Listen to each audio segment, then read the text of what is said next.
Hej og velkommen til anden udgave af Lommen Fuld af Uld. Foråret er på vej, varmen er kommet tættere på Danmark, og derfor skal vi også kigge nærmere på dating. Mit navn er Anders Hagen, og det her det er Lommen Fuld af Uld.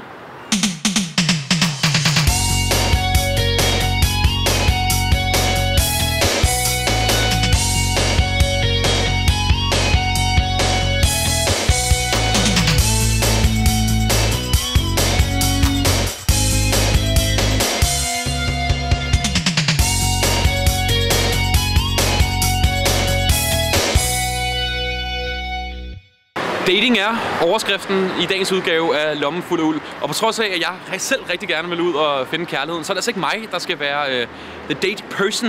Jeg har fundet en helt særlig mand i dagens lejlighed. Han hedder Mads. Han er 25 år. Han studerer til lærer, og han står lige herovre. Og hej med dig, Mads. Hej med dig. Hej. Vi skal ind og finde noget tøj til dig, til din store blind. Det ser spændende ud, synes jeg. Det er Røde Kors butikken. Det er jo ikke her, jeg kommer normalt, men jeg er super frisk. Jeg glæder mig til at se, om vi kan finde noget billigt. Vi skal spare en masse penge på det her tøj her, vi skal finde en masse. Skal vi gå indenfor? Lad os. Og man kan komme i genbrugstøj på en date. Det kan man da, hvis... Altså, der er der meget pænt tøj i genbrugsforretningerne. Budgettet er 100 kroner. Ja, det siger du. Ja, vi skal prøve at gøre det så billigt som muligt. Ja. For de unge studerende derude, som er på den her hårde SU-budget. Hvad er det normalt sådan nogle farver, du går der i? Altså, når jeg kigger på gaden nu om dagen, så synes jeg, at flere og flere går med gul. Jeg synes faktisk, det ser lidt frækt ud. Altså sådan lidt forårsagtigt. Jeg ved ikke, om det er en kunde, der er i forhånd at kigge, men jeg har kigget lidt på den, der ligger oppe på disken. Du har simpelthen spottet ud af øjenkrogen? Ja, det er det, jeg kom ind faktisk, så tænker jeg ved ikke, om det er bare mig. Problemet er, med, at den koster 125. Ja, så skal vi jo i gang med at prøve, du er jo ikke sydpå, og jeg er ikke god til det, kan lige så godt sige. Man prutter ikke om prisen i Røde Kors-butikken. Det gør man simpelthen ikke. Er det sådan, at du tænker også på tøjet, at vi skal finde, om du skal se ældre eller yngre ud end 25? 25 synes jeg faktisk er perfekt, eller ikke? Kvart 100, ja, 50, ikke? 25, som er ved at være, ikke? Som er ved at være der. Ja. Så jeg vil ikke sige, at jeg har panik på. Nej, jeg griber her et par bukser. Ja. Og jeg tænkte nemlig på, hvor vigtigt det var for dig, at de skulle være stramme. Ej, det kan jeg godt lide. Ja. Og man ved jo også, at pigerne også er ret pjattet med stramme bukser. Måske. Ja, måske. Det er ret den aldersgruppe, vi er på jagt efter, kan jeg måske godt. Men er du spændt på, hvem det er? Ja, meget. Altså, er hun 20? Er hun 30? Er hun lyshåret, mørkhåret? Er hun mand? Jeg har gjort mig nogle tanker, selvfølgelig har jeg det. Ja. Det ved jeg sgu ikke rigtig, Mads. Som, den må du ikke til. Nej, du skal jo ikke skræmme en væk, jo. Men lad os da prøve. Lad os da give det et skud. Et skud? Og mens Mads lige er ved at klæde om, så synes jeg lige, vi skal tage et lille indblik i, hvad lærlingen render rundt og laver ude på KUA. Det kommer her. Københavns Universitets Amager. Den står i kærlighedens tegn, og også i pengenes tegn selvfølgelig. Så jeg hopper ind og snakker med nogle drenge og piger om penge og kærlighed. Så er vi kommet indenfor her på KUA, og nu skal vi snakke med nogle søde drenge og piger. Har du en kæreste? Ja, det har jeg. Har du en kæreste eller ægtemand? Jeg har en ægtemand. Har du en kæreste? Nej, det har jeg ikke. Nå, det var jeg da virkelig ked af at høre. Du kan godt vinke til ham derhjemme. Har du en kæreste? Ja. En, du bor sammen med? Ja. Hvad er der fordel ved det? Der er jo 2 om en husleje, for eksempel. 2 om en licens. Og det er ligeligt fordelt? Ja. Er det sådan, han siger, skat, det er varmt vand, det er sgu på min i april måned. Du bor med ægtemanden. Er der nogen økonomiske fordele i sådan et foretagende? Ja, det er det da. Nej, vi er pensionister. Kan du ikke se, hvor gammel jeg er? Du studerer ikke her? Studerer du ikke her? Nej, jeg er på Folkeuniversitetet. Nej, kærlighed gør blind, kan vi vist også konstatere. Det er jo håbløst. En diskotrol taget ud i 1975, jo. Det er Melodikomplet. Det er Melodikomplet af Thomas Sebak. Det er tæt på. Som den modeekspert, jeg nu engang er. Synes jeg, vi skal tage. Du laver Cæsars finger? Ja, jeg laver Cæsars finger. Okay. Og der kommer altså det er i hvert fald det bedste, du har vist mig indtil videre, ikke?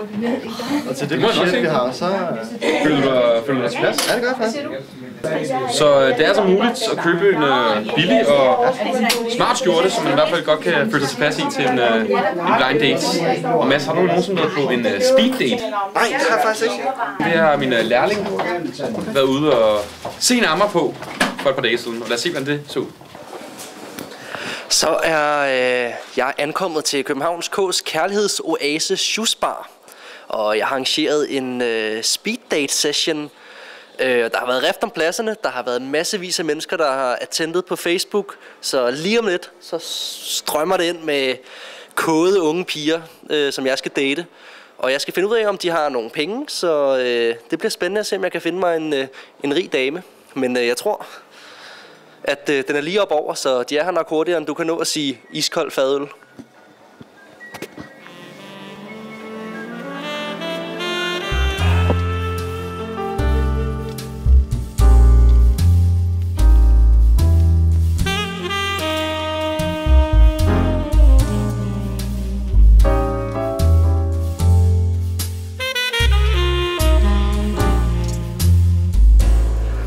er koldt udenfor, hva'?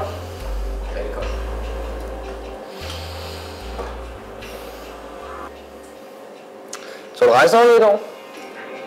Det gjorde jeg ikke, desværre. Du skal se det. Det er med ham Fischer der, han er rigtig sej. Det var godt. Jeg tror slet ikke, de sendte det. Nå, jo. Inde på internettet. Jeg har fået en ny computer nemlig. Okay. Ja, jeg har lige været dagens mand for 2 dage siden. Og det var jo vildt morsomt. Der var vi fra 60, 65 og op til 80 måske. Dagens mand senior. Ja, hvorfor gør man det? Men det gør man jo også for at finde en mand. Altså det kunne jo harmonere. Det kunne jo være, at man netop fandt ham. Og alle 4 var rigtig, rigtig flotte. Indtil man så hører, hvad de ellers laver. Om de spiller billiard, og de gjorde dit og dat. Og så begynder man at trykke ud, ikke, efterhånden. Så sker det. Vi har fundet et pragteksemplar. 2 eksperter, som jeg nu vil lige snakke kort om penge og kæresteri, økonomi og love. I 2 er kærester. Hvordan får I økonomien til at hænge sammen? Damerne først. Ja, altså vi har et fælles madkort, dankort, hvor vi sætter 800 kroner ind hver måned. Hvorfor bor du ikke med damen så? Det er fordi, jeg synes, det er sjovt at bo med min dreng. Så kan man ligesom kombinere kærester og venner på den måde. Hvor mange penge føler I sådan du ville kunne spare, sådan, frem for hvis du boede med gutterne eller helt alene? Det er lidt svært at sætte tal på, men jeg sparer ved at bo sammen med min kæreste. Det er jeg helt overbevist om.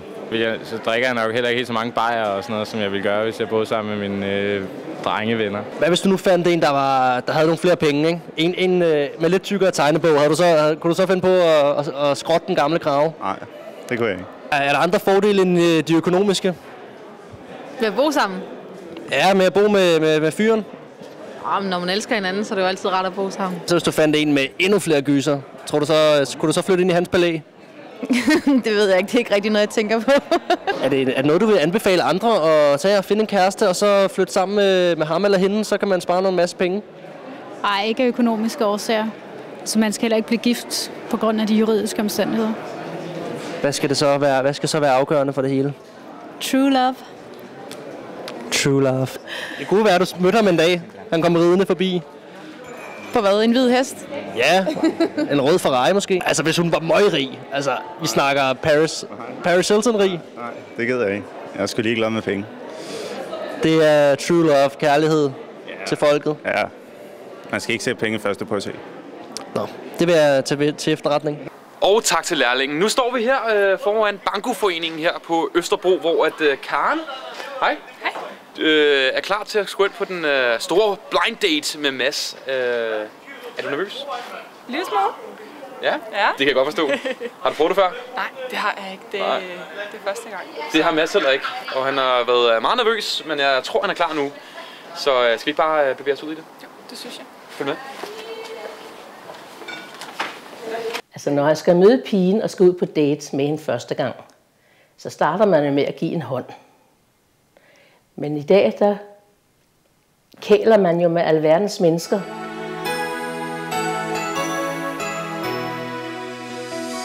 Let's bring back love again, the way it used to be, with roses and champagne and poetry. Let's dine by candlelight and dance till dawn. Let me hold you till the night is gone. Let's bring back tenderness, a trace of mist. Hej. Hvor er jeg glad for, at du kommer. Hej. Jeg hedder Mathias. Hej, Stine. Skal du have noget at drikke, eller hvordan? Kaffe og bagel. Ja, kaffe og bagel.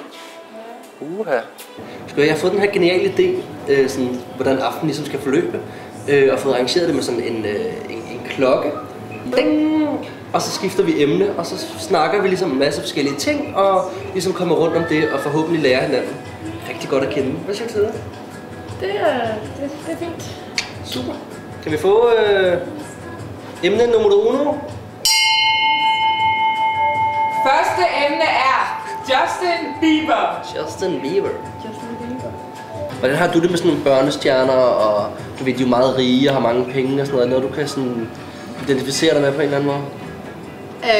Jeg bliver ret fascineret af børn, der sådan kan noget. Så, ja, det er sejt. Hvad med det der liv, sådan det der overdådige liv, hvor de kaster penge til højre og venstre og ikke er særlig gamle og sådan noget? Ja, sådan. Næste emne er pølsevogn eller Noma. Pølsevogn eller Noma? Mad, der er kredset på, kan jeg godt lide. Og det har du også pengene til at kunne gå ud og købe dyr mad og sådan noget? Ikke hver weekend. Nej, men du kan. Du kan godt en gang imellem. Også Noma-prisklassen? Jeg har aldrig spist på Noma. Jeg ved faktisk ikke, hvor dyrt det er. Nej, jeg tror, altså det er knaster. Det er oppe i den dyre ende i hvert fald. Hvad er det for en sag, du har der? Det ligner noget safir eller noget? Jeg ved egentlig ikke helt, hvad stenen er. Det er en ring, jeg har arvet af min oldemor. Det ser godt nok dyr ud. Ja, jeg ved ikke, hvad den har kostet i sin tid, men den er det sådan, var hun meget rig, eller hvad? Har du arvet mange penge?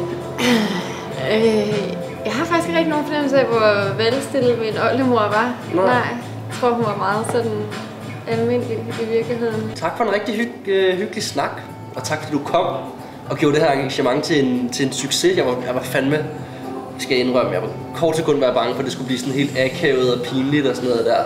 Men det er jeg glad for, at det ikke blev overhovedet. Nej, slet ikke. Så tak for i dag. Selv. Og så vil jeg 100% ringe til dig her en af dagene, når jeg lige får tid. Ja, okay. Ikke også? Godt. Hej. Hej. Her på falderebet, der vil jeg lige sende bolden videre til min gode mentor og kollega, Anders Hagen. Take it away, Anders. Det bliver 45 kroner for kaffe. 5. Ja. 5. Jeg har sgu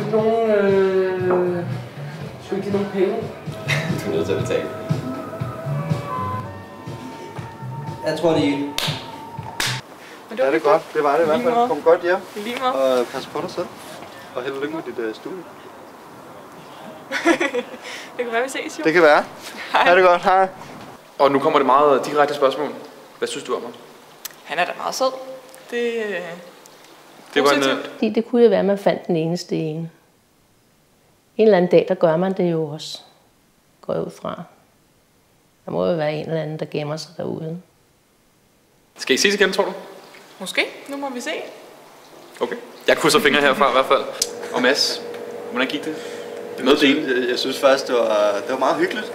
Her Mads, en ny glad, forårsramt, kærlighedsramt, måske endda forhåbentligvis date-deltager. Jeg vil selvfølgelig godt have tænkt mig at vide lidt mere om hende, og hvad hun går og laver, og interesser og så videre, ikke? Så det var der ikke lige... Men det kan du gøre på den næste date, jo. Ja, nu må du se. Men nu må du se, hvad er det? Altså, der var jo altid den der, som man siger, højdeforskellen, ikke? Ja. Altså, hun var lige de der små 10 cm højere end mig, ikke? Og det plejer jo at være et no-go. Jo, man kan godt sætte nogle krav, selvom man er halvgammel, så kan man... Der er sgu ikke så stor forskel på os og så de unge egentlig. Det var Lommen Fuld af Uld for denne gang. Anden afsnit. Vi ses ved næste gang. Mit navn er Anders Hagen, og som Bjarne Poulsen sagde, er der rangleklods i juicen, så er det helt okay. Vi ses næste gang.